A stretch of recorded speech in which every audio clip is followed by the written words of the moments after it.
बहू की ही खुशियाँ मेरी खुशियाँ हैं। तारा अपनी मायके अपने भतीजी की बहू को देखने आई थी।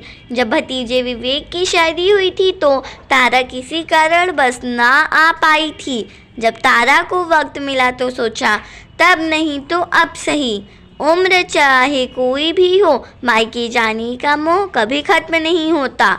फिर भाई भाभी भी माँ बापूजी के गुजर जाने के बाद भी उन्हें इतना ही सम्मान और इज्जत देते थे। सुबह 6 बजे ही वह अपने मायके पहुंच गईं। ठंड ने लगभग दस्तक दे दी थी और घना कोहरा भी धीरे धीरे अपने पैर पसार रहा था।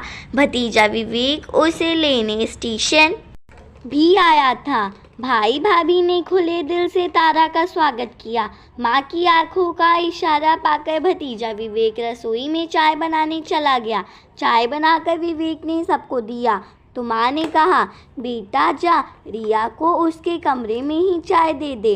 तारा ने माँ बेटे के बीच दखल देते हुए कहा, वाह भाभी, अभी नई बहू रिया के आए 4 दिन नहीं हुए और आपने तो उल्टी गंगा बहाना शुरू कर दी।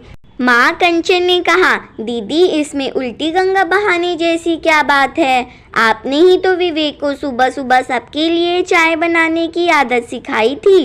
तारा ने कहा, तब की बात कुछ और थी। तब तुम अकेली थी तो मैंने उसे अपने परिवार के लिए चाय बनाने के लिए कहा था। लेकिन अब तो इस घर में बहू आ चुकी है, फिर भी तुम हो कि विवेक से सुबह की चाय बनाती हो।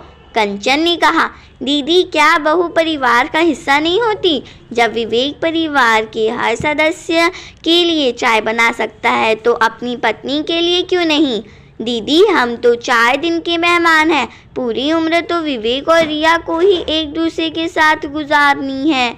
पूरे दिन तो विवेक घर की जिम्मेदारियों में रिया का कोई भी सहयोग नहीं कर पाता, लेकिन हर सुबह विवेक अपने हाथों से चाय बनाकर अगर अपनी पत्नी को पिलाता है तो यह एक छोटा सा सहयोग पूरे दिन रिया को अपनी जिम्मेदारियों को खुशी खुशी निभाने की ताकत देता है।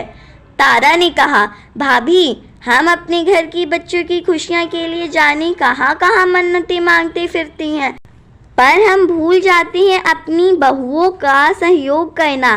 बेटे द्वारा अपनी पत्नी का किया गया सहयोग हमें चुभता है। हम टोका टोकी और तानों का सहारा लेकर अपनी ही घर की खुशियाँ को निगल जाते हैं। हमारे घर की खुशियाँ हमारी बहू बेटी की खुशियाँ पर ही निर्भर करती है। अच्छा किया भाभी जो आपने बहू की खुशियों का ख्याल रखा। अब मैं भी बहू में कमियां निकालने की बजाय उसकी खूबियां और अच्छाइयों की सराहना करूंगी ताकि हमारी बहू खुश रह सके। कंचन ने कहा, हाँ दीदी, जब घर की बहू खुश रहेगी तभी हमारे घर आंगन में भी खुशियाँ टिकी रहेगी और हम भी खुश रह पाएंगे। रिया पूरे दिन खुशी से घर के हर सदस्य की पसंद को ध्यान में रखकर सबका ख्याल रखती है।